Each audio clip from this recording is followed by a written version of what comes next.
It's been a week here that we're hunkered down with our family at home here in Northern California, sheltering in place like a lot of you.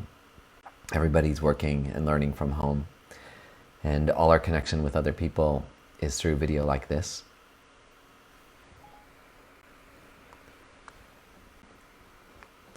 And so we're still working on how to get someone else to introduce this program. And so I'm going to continue to do it until we do.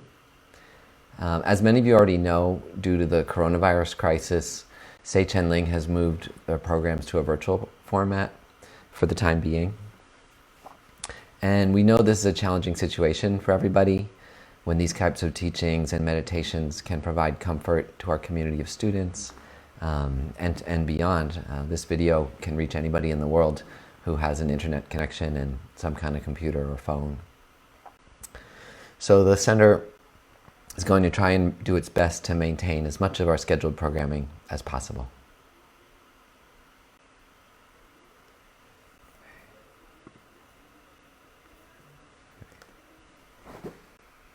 Okay. So this talk is part of the Taste of Buddhism series.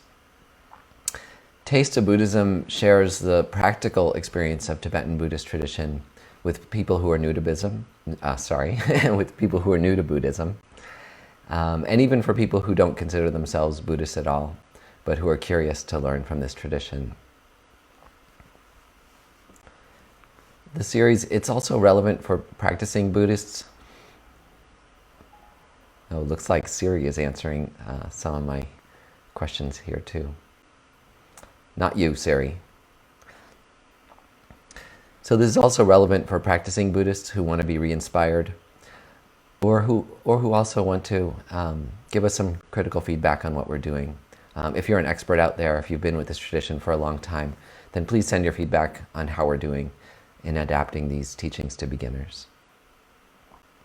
So the series is every Sunday from 10:30 to 12, and it follows the same format. There's a 30-minute talk, and then there's a short guided meditation. And then there's some time for discussion afterwards. So stay on after the meditation, and please bring your questions, any thoughts and comments, or any confusion. So unfortunately, I have to introduce myself, and I'll make it brief. My name's Scott Snibbe. I've been studying in this tradition of Tibetan Buddhism for about 20 years, and I've been leading meditations for about 13 or so. This is only the second live-streamed one, so still getting the hang of this. I've been a long-time student at this center at Seichen Ling, and a student of its teacher, in particular Geshe Ngawang Dakpa, who's an incredibly well-trained teacher in the Tibetan tradition. And he follows in the same tradition as the Dalai Lama. So the purpose of the talk today is to address some of the fear and other disturbing emotions too, like loneliness, that people are feeling right now. Obviously people are frightening. It's a very uncertain time. And there's other problems too. Many people have lost their jobs. People are having financial problems. And there's also now the loneliness of isolation. Some of us, like me, are actually more social than we're used to with the family cramped in. And then others are by themselves and feeling lonely. So we'll talk a little bit about that too, of addressing the loneliness of isolation. Because when you're alone, your fears can get out of hand. They can amplify, especially at night. You know, your fears can get kind of wild on the pillow. So today what we're going to do is look at one of the strongest antidotes to pain and to fear and to anxiety, which is compassion. The dictionary definition of compassion is more or less a synonym for empathy. And so what we want to talk about here is more the Buddhist version of compassion, which is becoming more common in the West. Empathy is seen as merely feeling others' pain, whereas compassion, the Buddhist term is karuna, is more precise, and it means not only feeling others' suffering, but having a wish, eventually a very, very strong wish, to take others' suffering away. And so it's really important to see this distinction, because it's been shown that empathy alone can lead to burnout. People who work in hospitals, anyone listening who's a nurse or some kind of caregiver, probably has had this experience of the burnout of taking care of other people, of feeling their strong emotions and not having a way to process them out. So with empathy alone, it can lead to burnout. It can lead to more stress because you get overwhelmed with other suffering when it doesn't have an outlet. Compassion, on the other hand, combines empathy with a wish to eliminate others' pain. And it's not necessarily that you even are capable of doing that or that you will do it, but it's the wish in your mind that you'd like to take others' pain away. So compassion, it's a mental technique to transform empathy into some kind of action. Even if it's just a mental action or an action of your imagination, it's turning your mind toward helping others, or at the very least, wishing to help others. Let me just check on this for a moment and make sure everything is going right. Let's see here. Yeah, I think so. So the technique that we're going to be doing today, that some of you are learning for the first time, is called taking and giving. In Tibetan, the term is Tonglen. And for at least 1,000 years, this was considered a secret technique. They'd sometimes call it an ear-whispered technique, one that was passed from monk to monk and from nun to nun, and then only when they reached a certain advanced stage in their practice. But today, mostly thanks to the Dalai Lama, these formerly secret teachings, they've been revealed, they've published. You can find them in books, videos, live streams like we're doing today. And there are even nonprofits and companies that are working to systematize and even commercialize these techniques so that they're more widely available to everybody.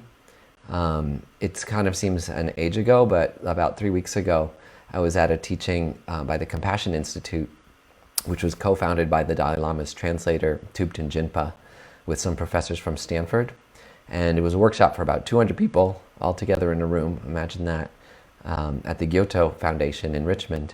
And we took a workshop on compassion like this, where they've taken compassion and turned it into a secular system for anybody to learn.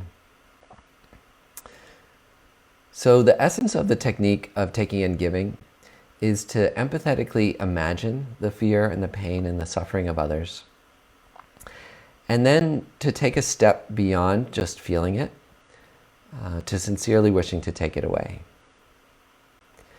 And it's not just abstract. You actually combine this wish with a special kind of visualization that I'll go through later when we do the meditation, because the visualizations can have a very strong effect in making an otherwise abstract idea concrete.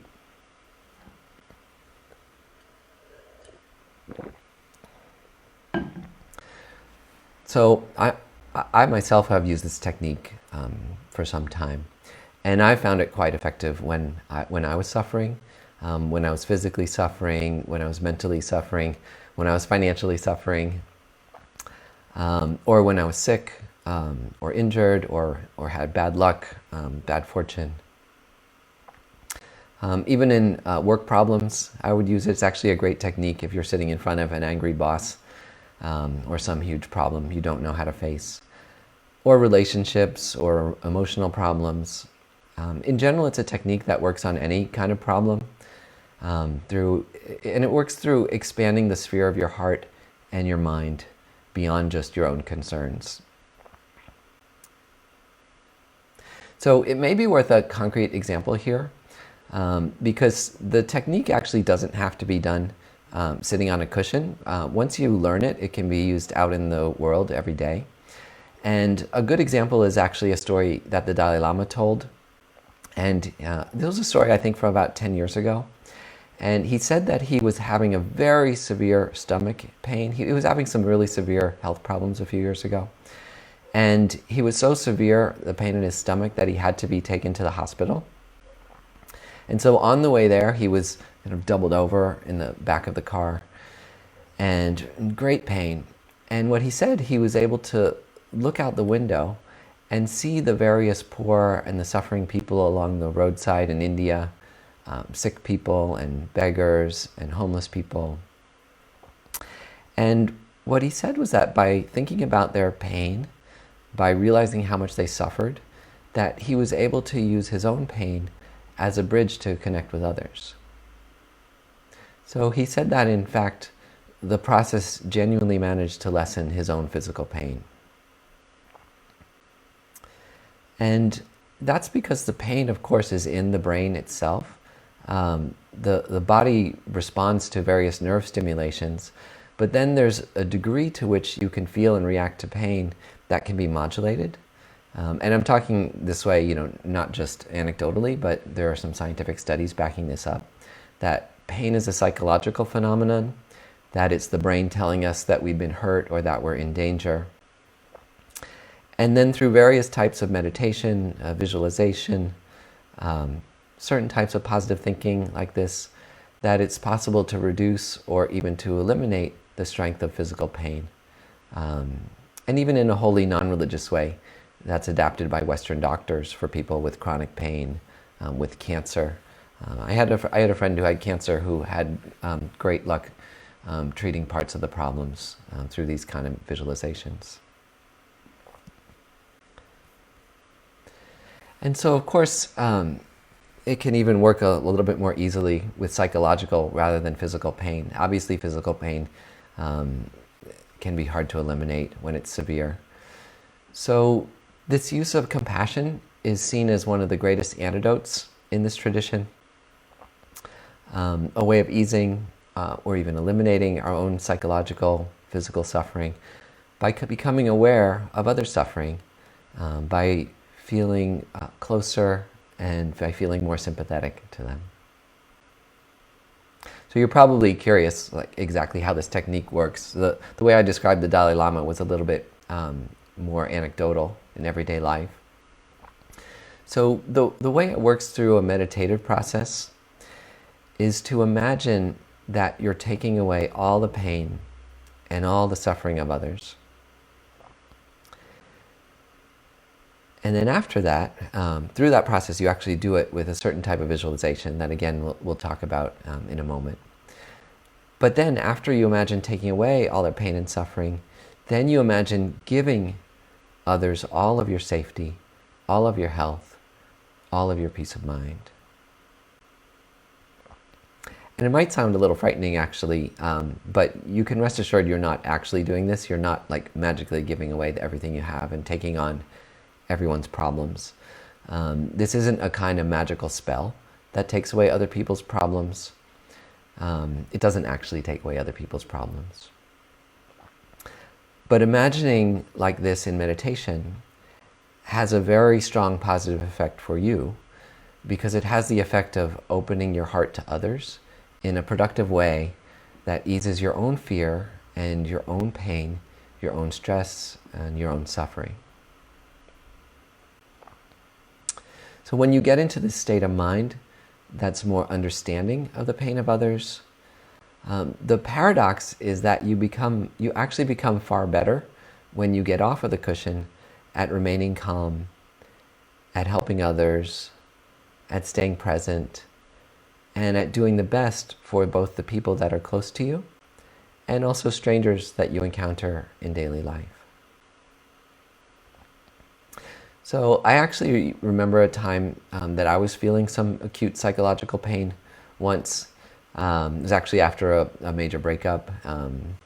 And I was lucky enough to having a Buddhist monk who was staying with me at the time. And I started talking to him about it. And he asked me this interesting question. He asked me how big my mind felt at that moment. So he said, "Where exactly is the space of your mind?" Which was interesting because I knew some of those techniques for looking at the mind, but I didn't quite understand that there was a connection between that and your feeling of stress and anxiety and pain. And so what I realized when he asked me that was that my mind had actually become very small. That when you're really focus on your own problems and your own fear, your mind actually concentrates, and becomes quite small and focused. And you can even feel it like this really sharp point in your head, that all of your consciousness has collapsed into a single point.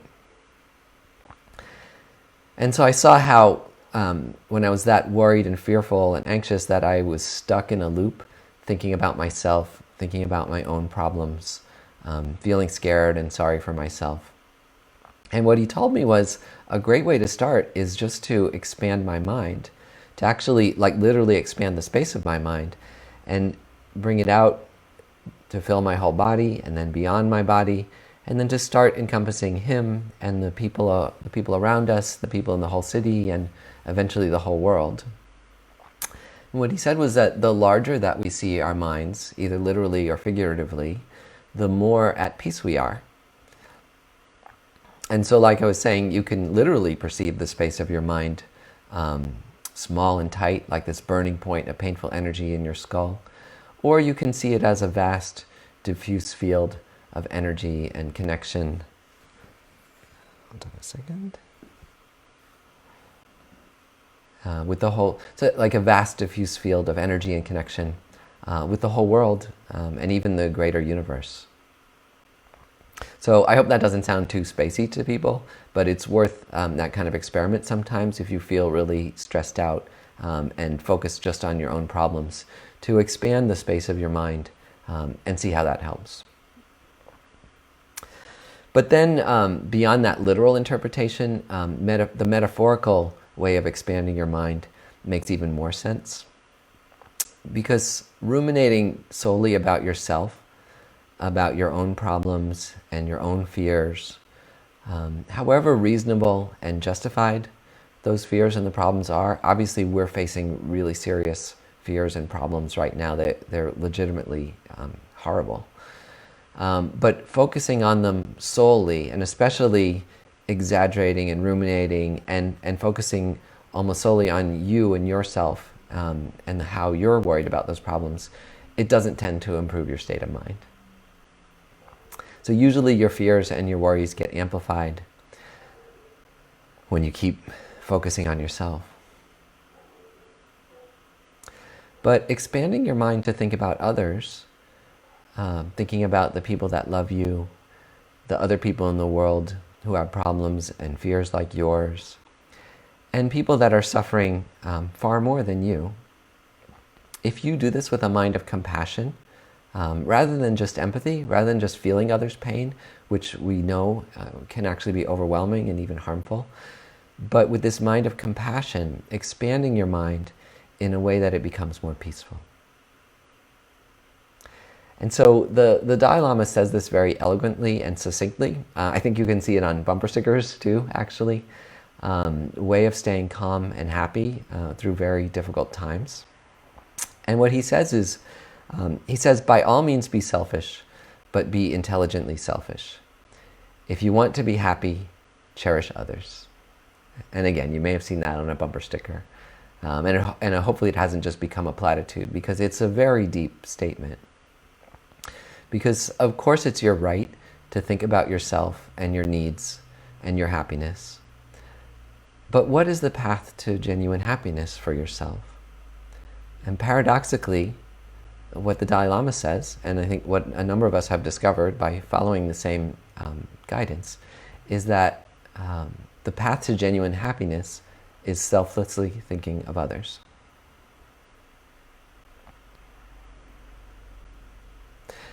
So then also, just to be a little bit more practical, if you can manage to calm yourself down, there's huge benefits, especially in a time like now.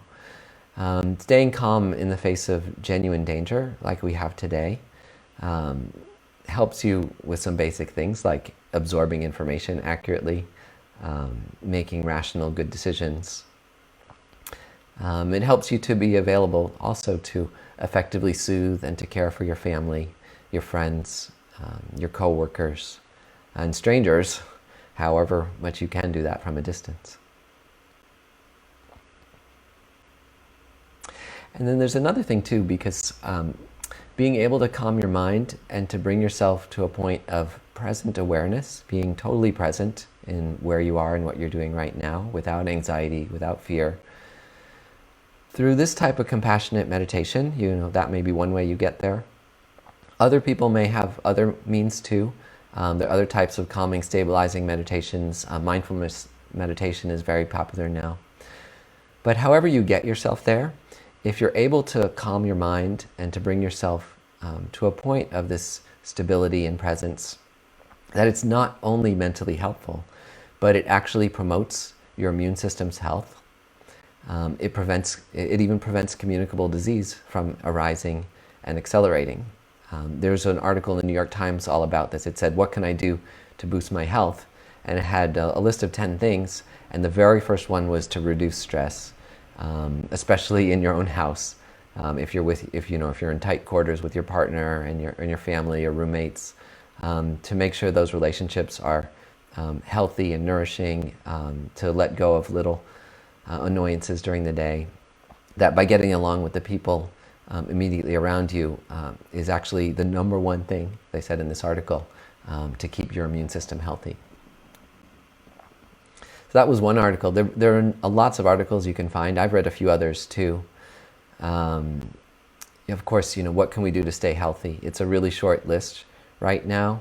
Stay away from people outside the ones that you live with, washing your hands, don't touch your face. But then this idea that in terms of boosting your immune system, helping it to be ready to fight infection and to stay healthy,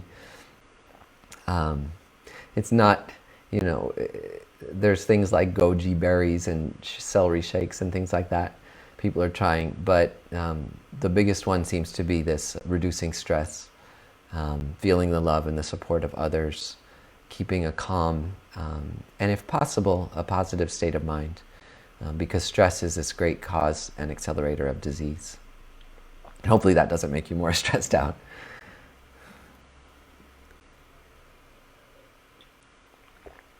Okay, so now we can dive into the meditation. That is just an introduction to the topic.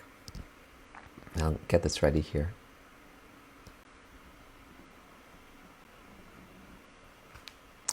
So take a moment to find yourself cross-legged on the floor, if that's comfortable for you. If you have a cushion that you sit on, elevating your spine is very helpful. But if you don't, that's fine. Just sit on a couch or on a chair and have your legs straight out and down and feet flat on the floor in that case. Or you could sit cross-legged up on the couch if you like. The most important part though is to straighten your spine, so you can kind of adjust yourself back and forward until your spine is straight. You can put your hands on your knees or your right hand on top of the left with your thumbs touching.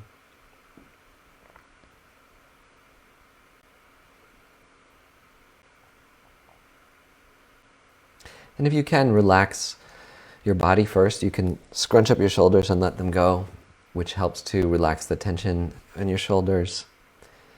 And then just mentally tell the different parts of your face to relax.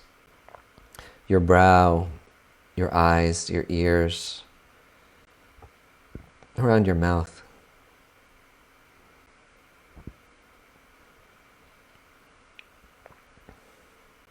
And they say it's very helpful in meditation to almost close your eyes, like 80 or 90%.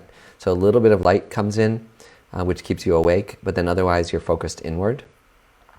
But if that doesn't feel comfortable, you can actually meditate with your eyes open. And then if that becomes distracting, you can close them. So let's start with a motivation. So why are we meditating? And so we can set our motivation to spend a brief time on the cushion, to reduce our anxiety, to reduce fear, to reduce loneliness, to increase our compassion,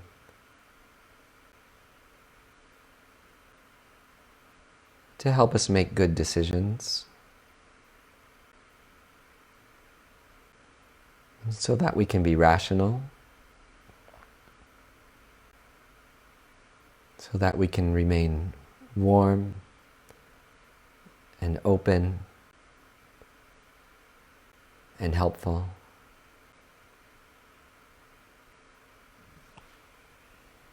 Both for ourselves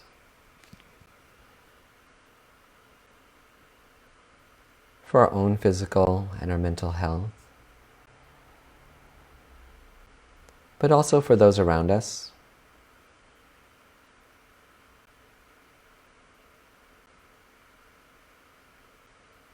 And if you have any other personal motivation, you can reflect on that right now while you're meditating.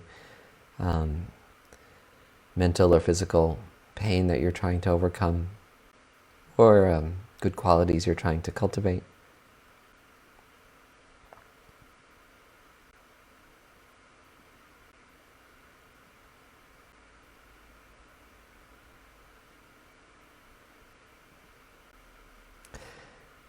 And then we move into a stabilizing meditation.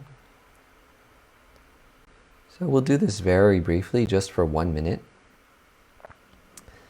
But for 1 minute, if you can, please try to bring your attention to your breath. You can focus at your nostrils, where air comes in and out of your body. Or you can focus on your abdomen, the rise and fall of your chest.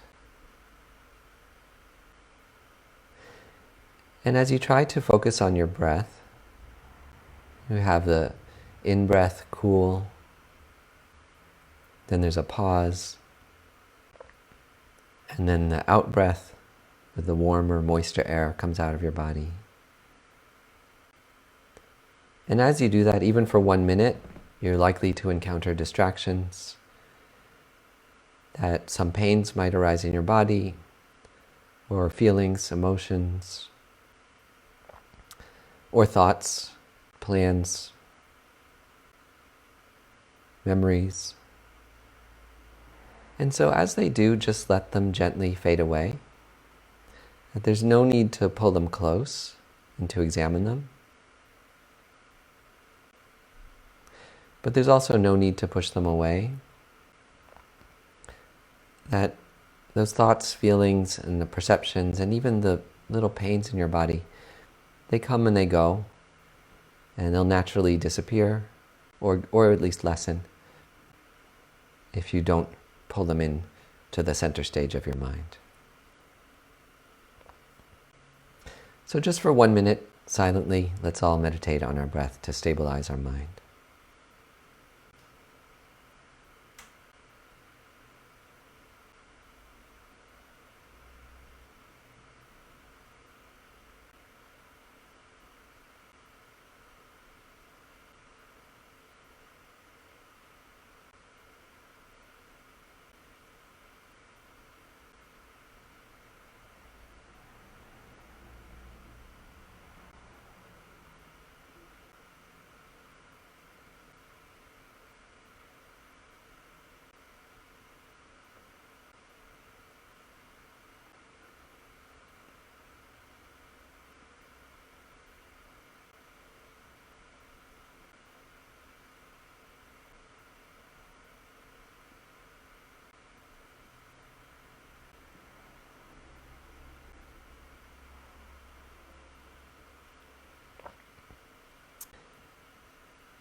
And then next, the next step after stabilizing our mind is to briefly reflect on our own good qualities. That beneath any fear, any anxiety, any loneliness, that all of your best qualities remain stable.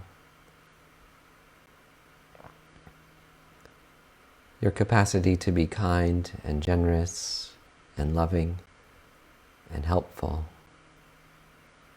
and patient.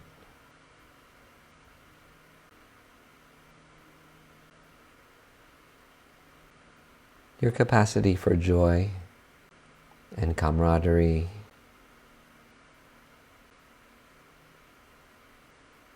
and your ability to focus and to be effective in the world, to be rational,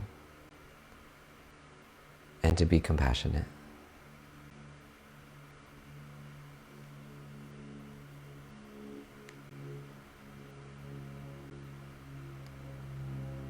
And so try and visualize all of these qualities as if they materialize as a bright white light at the center of your chest.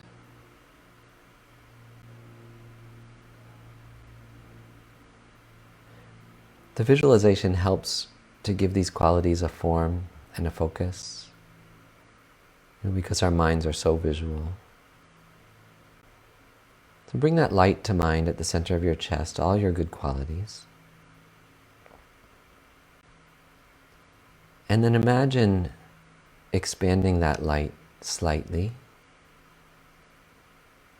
strengthening those qualities in you, and seeing that there's enough to share, there's enough to help others, and that when we exercise these qualities, they only grow, they never run out.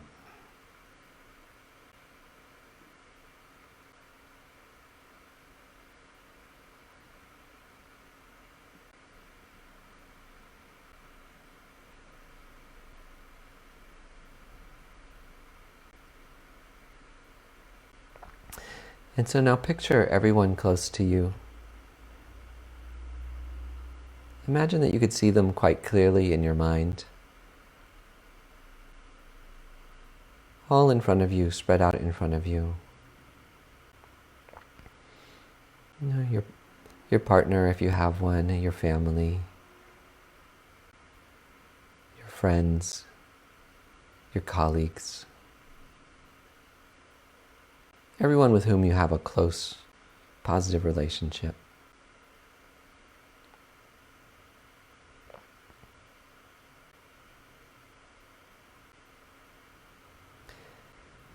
And come back now to the pain and the fear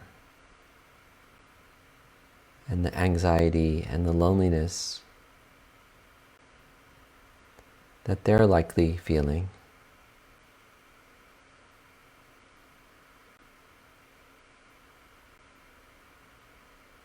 And some of them may be even experiencing genuine illness right now. And for a moment, just try to genuinely experience how that feels to them and where it overlaps with your own experience.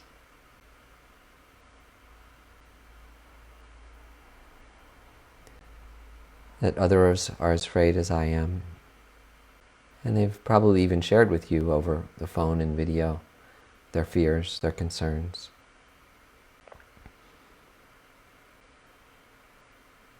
Think how some of them are lonely, shut in by themselves.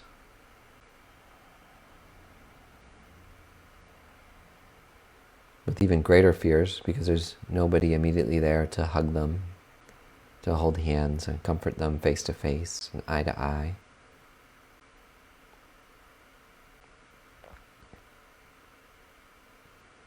And then anybody who's sick, even with a common cold,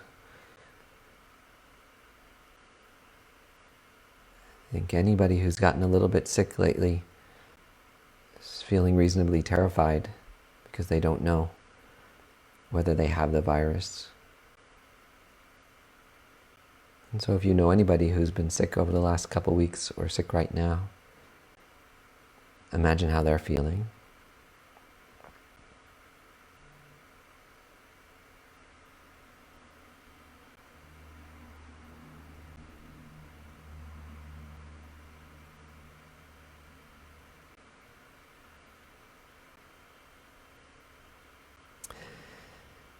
And then come back and think of your own strength and your own good qualities. Recenter yourself if that process started to spiral you downward, worrying about your own fears or worrying about theirs, this is where we shift into compassion. And instead of just empathizing, we think, how much I wish if I were able that I could take away all their pain.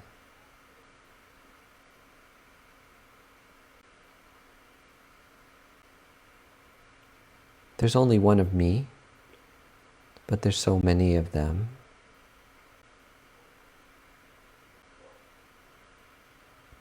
So if it were possible for me to take away their pain, and even if it meant some small pain for myself, of course I would do that. And if this doesn't feel possible for you right now, that's okay. But you could imagine what it would be like if it were possible. Or you could make an aspiration to one day feel that bravery and courageousness to be able to consider others' pain and wish to take it away. Anyone listening who's a parent probably knows this feeling. That it's more painful to see your child suffer than to suffer yourself. That you'd gladly exchange with your child.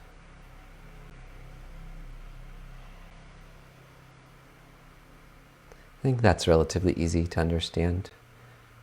Most of us who've been children saw our parents with that kind of concern, where our parents were more upset about our pain than we ourselves were. And so this meditation is to try to extend this kind of deep, unselfish compassion to everybody that you're close to.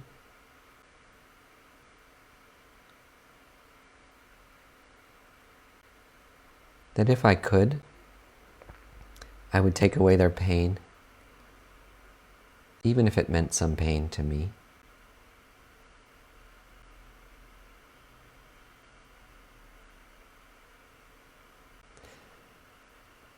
And then we use a visualization. So we imagine that all of these people's difficulties, just as our good qualities, manifest as this bright light that's still shining inside of our heart. Imagine that every person's difficulty in front of you, all of those people close to you, imagine that all of their trouble and pain manifests as a kind of dark, blackish, gray smoke at the center of their chests. And in that smoke is all their fear, all their anxiety, all their financial strain, their loneliness, any illness, any lack of safety and security.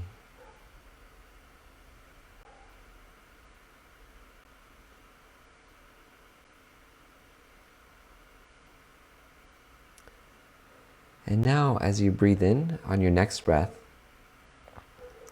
imagine that your breath pulls up that dark cloud. So it starts to pull up along where their spine is.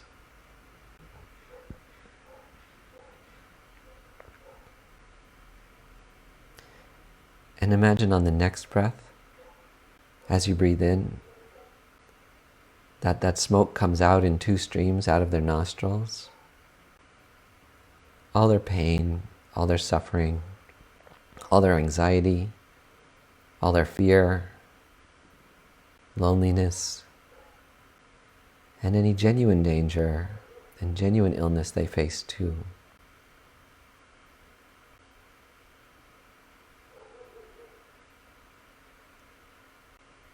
And when you breathe in again, that dark cloud is now between you, starting to coalesce again. And then let that cloud come right in front of your face. So it pools into a focused, small, dark sphere.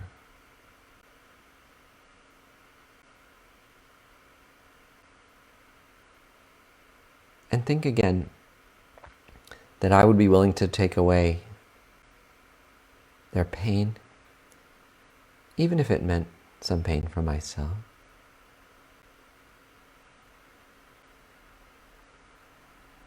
And of course, it's not really possible to do this, to actually take on their pain, but just think, if it were possible, I would be brave enough to try.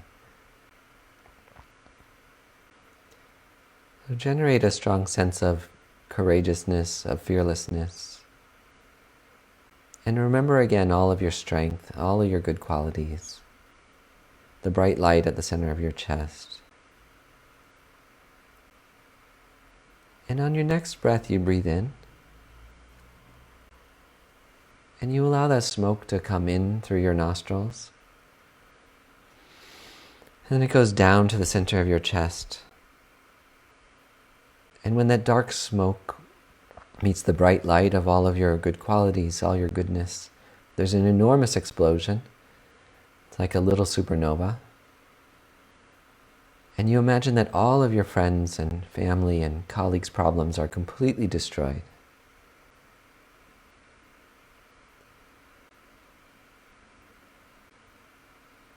And you feel all your own goodness and kindness and patience and stability strengthened.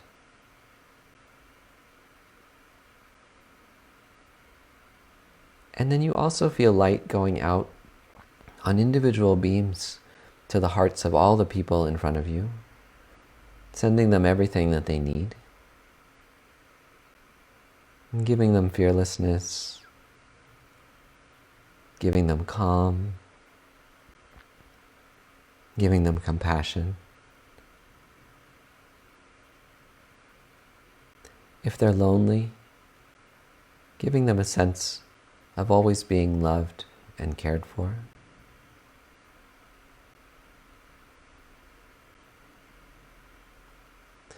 And also giving them all the material things that they need to. Giving them health, a place to live, abundant food. Giving them security in their job, financial security, physical safety.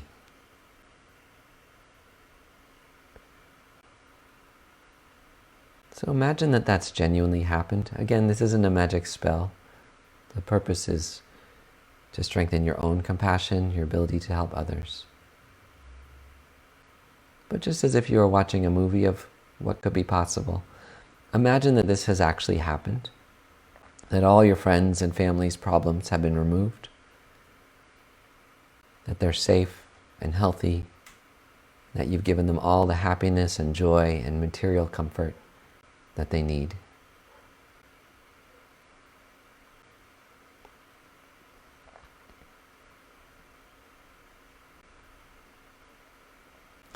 And so the next step is to expand. And that to imagine around all of the dear close ones to us, that a vast crowd arises, billions of people, the whole Earth's population around you. It's people you know, closer than those you don't. And it includes your enemies, people you don't get along with, and politicians you don't like, and everybody in the whole world, no one excluded. And for a moment, let your mind empathetically move out to people that are suffering.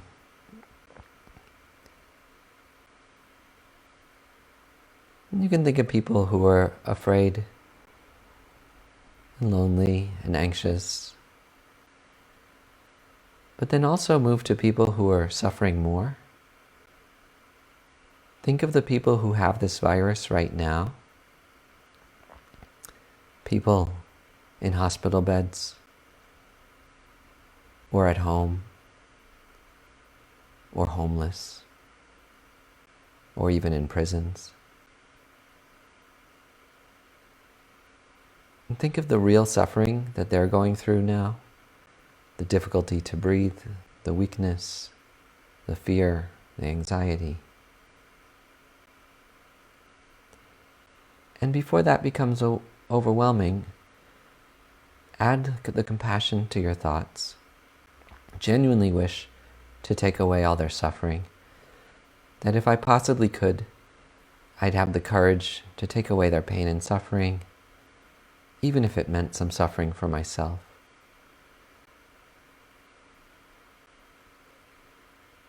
And imagine all the doctors and the nurses that are treating these people, their exhaustion, their fear that they might catch this virus, some of them that have already caught it through helping others.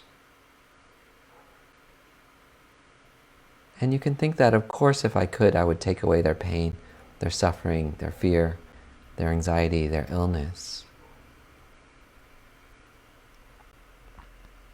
And then there are even numerous people that have already died from the virus.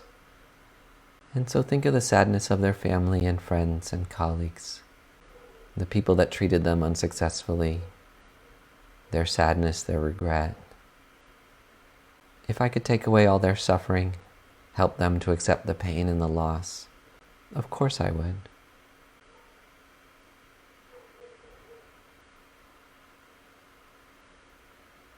And then the rest of the world, billions of people afraid, having difficulty sleeping, having trouble deciding on the best course of action,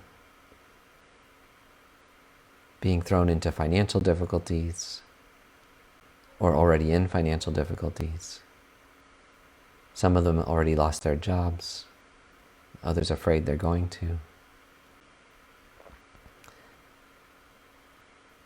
We're not alone in our fear and our suffering, our loneliness. We're not even alone in our loneliness. By opening our hearts to others' fear and suffering, we actually can calm ourselves and soothe ourselves through a feeling of togetherness, through an altruistic wish to take away everyone else's pain. And so imagine all those billions of people around you, that all of their pain and suffering and difficulties and illness, that it all rises up like a great low storm cloud, floating above all their heads, dark, all the pain and the suffering and the fear around this new threat to our health and to our livelihood, to the world. And then breathe in and let that cloud condense in front of you gradually. With each in-breath it grows smaller and denser until eventually it's a very dense, dark cloud in front of you, before your face. This one very dark, very dense, almost like a mini black hole of all the world's pain and suffering around this new threat.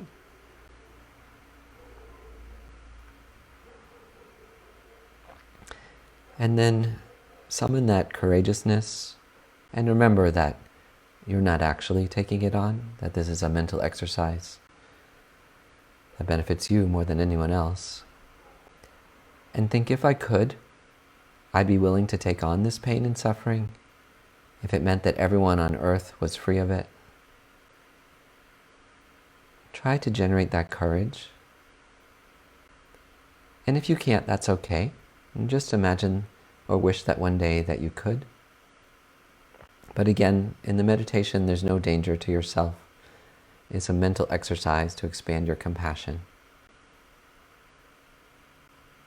And so imagine or think that if I could, I would take on all the world's suffering around this virus. And so on your next in-breath, take in that cloud. Let it come in two streams in your nostrils, up, down, and around. And it touches that great spot of all your goodness, all your best qualities. And there's a huge explosion of light again. And that light fragments into billions of individual rays that spread out, that shoot out to the heart center of everyone on earth gathered around you, and offers them everything they need: health, safety, security, medicine, food and shelter, loved ones, and the courage and the calmness and the intelligence to deal with whatever difficulties they face.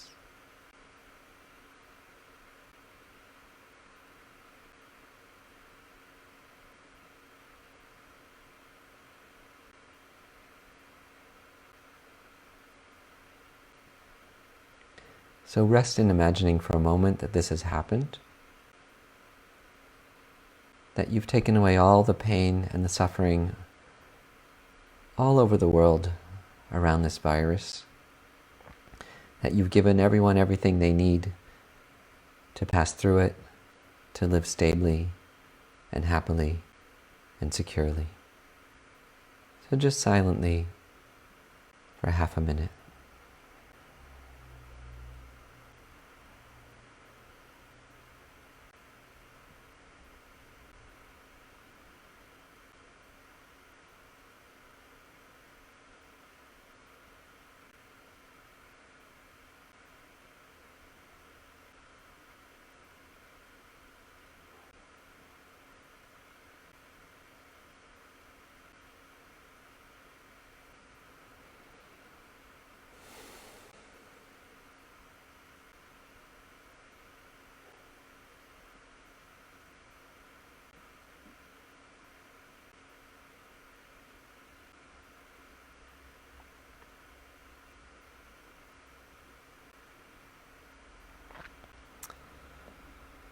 And then, finally, as we end the session, we dedicate all the goodness, all our mental evolution from doing this meditation together so that we can remain calm and stable and present and rational and wise and compassionate for our own safety and security and health, and for all those around us.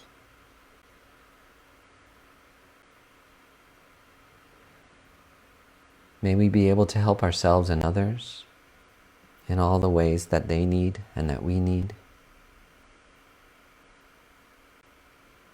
And may we also know our limits, how and when to protect ourselves, how to soothe and calm and nurture ourselves through a very difficult time.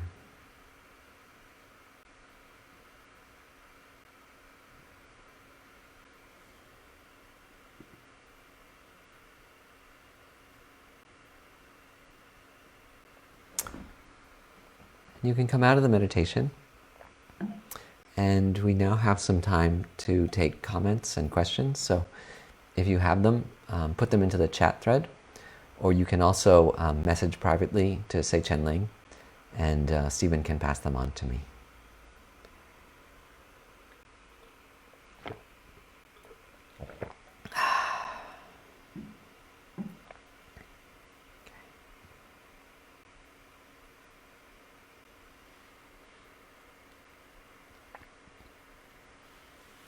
Okay, so it looks like we have a first question here. How do we keep from being overwhelmed when doing compassion, empathy, sympathy meditation? So I think one of the first ways, of course, is to remember that this isn't actually some kind of magic trick or voodoo or something like that. There isn't a way that you can become sick by imagining taking on someone's sickness in this way. So remembering that the purpose that you're doing this is to strengthen your good qualities, and also to be gentle on yourself, that if at any point it doesn't feel like this is a good technique, this is an advanced technique, and it was a formerly secret technique, possibly for some of these reasons, that it is quite powerful and also could be intense. For example, if you only did this with empathy rather than compassion, the studies that I've seen would say that it actually would not be good for you. It would make you more stressed out. So I think, number one, remembering that the purpose of this is to increase your compassion, your connection to others, and that benefits you first and foremost. The main benefit is to yourself. But the paradox is, if you really want to be happy and calm and peaceful, that the method, according to the Dalai Lama in this tradition, is actually to think of others. So that's one way. But the other is actually just to definitely have your boundaries and your limits. And if this isn't the right practice for you completely, then don't take it on for now. Or if parts of it don't feel right, you can just stop thinking about that and focus on your breath. Going back to stabilizing techniques, mindfulness techniques is always reasonable. But many people find this very effective. And also, like many meditations, the progress comes gradually too. Some people have a very powerful first experience with this type of meditation, but others it grows over time. So being gentle with yourself, first of all, I think is the very, very most important. Knowing your limits, don't do the practice if it doesn't make sense. Remember that it's not magical and you're not going to really take on people's pain. And cut out any parts that don't make sense or the whole thing at all. Okay. Question 2. And by the way, if anyone feels like the question wasn't answered, feel free to pipe in with more clarifying questions. Okay, 2. Many of us are dealing with a level of isolation that may be new for us. Any advice on how to work with that?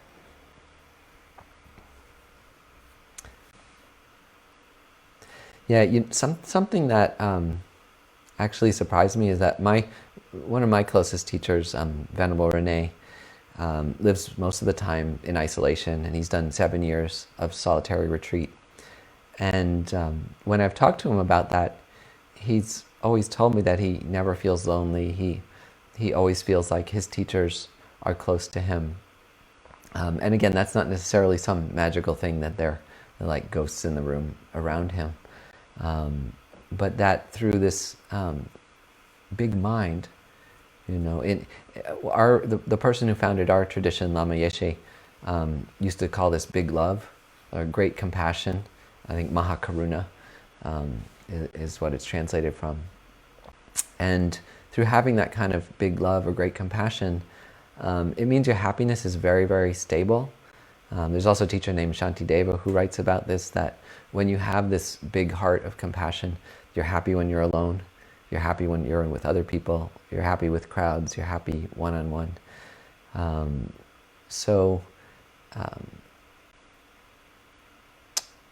Expanding your heart and your sphere and thinking of others in this particular way. Like there's many different ways to think of other people. Like you can think of other people and become more and more scared. You can think of other people and get really angry.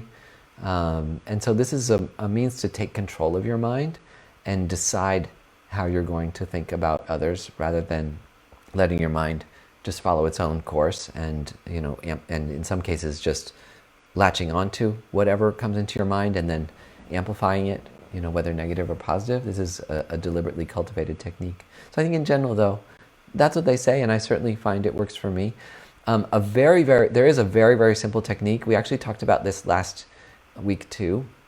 An extremely simple technique to have a positive experience and not even go to much effort. You can do it like laying on the couch or kicking back, is rejoicing.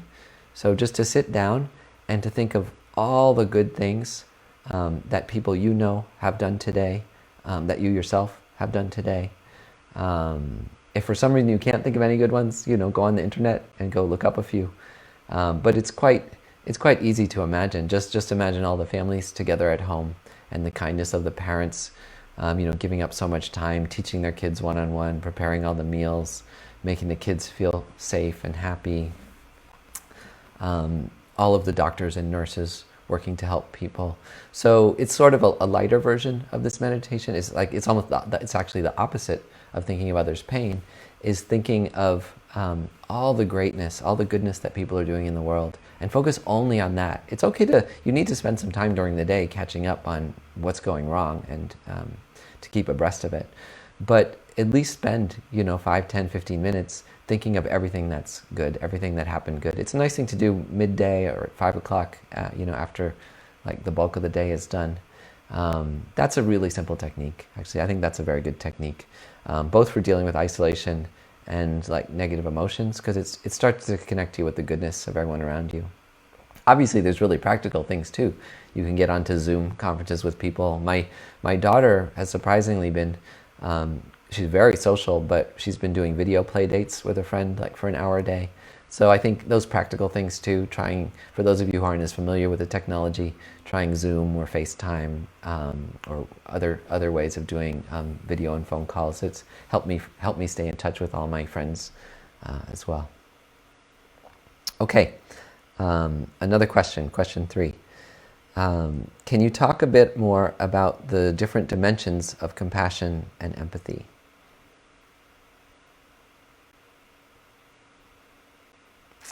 Yeah, so this is one where these teachings are actually quite formal when you study them, and they're broken into many categories. But to speak about it just quite simply, the first level of compassion and empathy is obviously for the people closest to you, the people that you love most dearly, your family, in particular your partner, people very close to you. That's usually pretty easy, although like your partner can be tricky sometimes. You have like a mixed relationship with your partner. It's often your source of greatest strife as well as greatest love. Sometimes your pet or your child, for sure, are sometimes the easiest one. So that's like the closest and also usually the easiest sphere of compassion and empathy.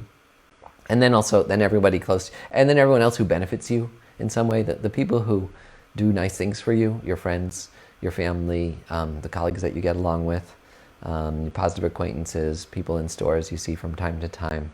That's the next level. And it's really important to go at least to that level, because the selfishness does surround a family, and you can see like the family unit itself can have a level of like fear and anxiety and pain. So I think it's quite important to expand at least beyond the sphere of your family from this perspective, to like others that are close to you in your life. And then you start to enter into more advanced techniques, because traditionally the next step is actually your enemies. So to think about people you don't get along with, think about your personal enemies if you have them, people you're competitive with at work, or who undermine you, or a boss you don't get along with, or a neighbor you're fighting over something with, and realizing they suffer just the same as you. In general, the conflicts you have with them, that's not a personal vendetta directly against you, but there are many different reasons they came to behave the way they did that have nothing to do with you. And so expanding your compassion to them, that even though you don't get along, of course you don't want them to get sick, you want them to be happy and healthy and safe. And then, other people in the world, think of bigger enemies, enemies you don't know but that annoy you, enemies you might read in the paper every day. A lot of people have strong feelings towards our leaders. So thinking of those people and realizing they also deserve health and happiness and love, that can be harder than even your individual enemies for a lot of people. And then expanding to everyone else in the whole world.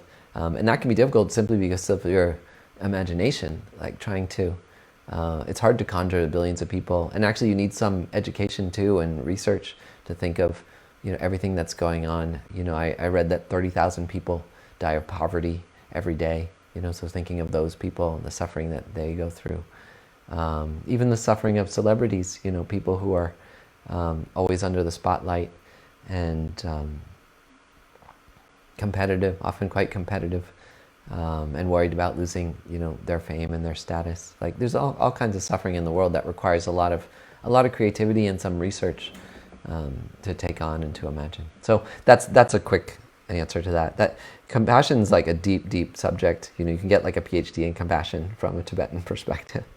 Okay, let's see, a comment. Oh, there's a long comment. Okay, someone made a nice comment. Oh, I see. Someone says it's probably harder for us to do this practice because we literally fear breathing in the virus.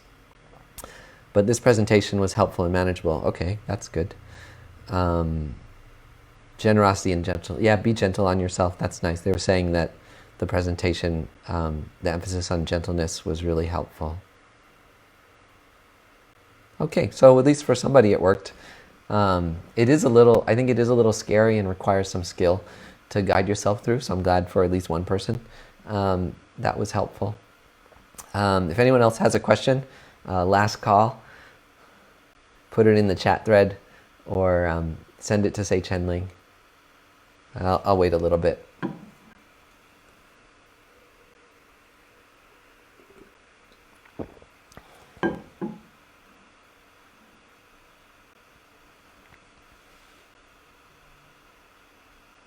Okay. Someone says, can you talk about your experience with this technique?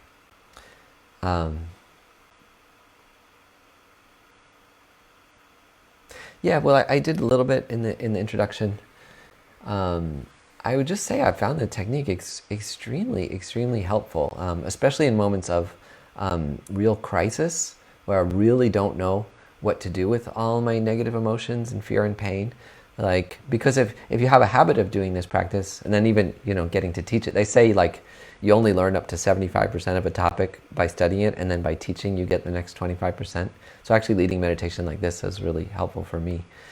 But I would say like that when I can remember to do this practice, it's extremely helpful, especially in interpersonal conflicts too. For me, that's actually one of the ones that's the most painful, because I really don't like being in a conflict with another person, but it happens from time to time.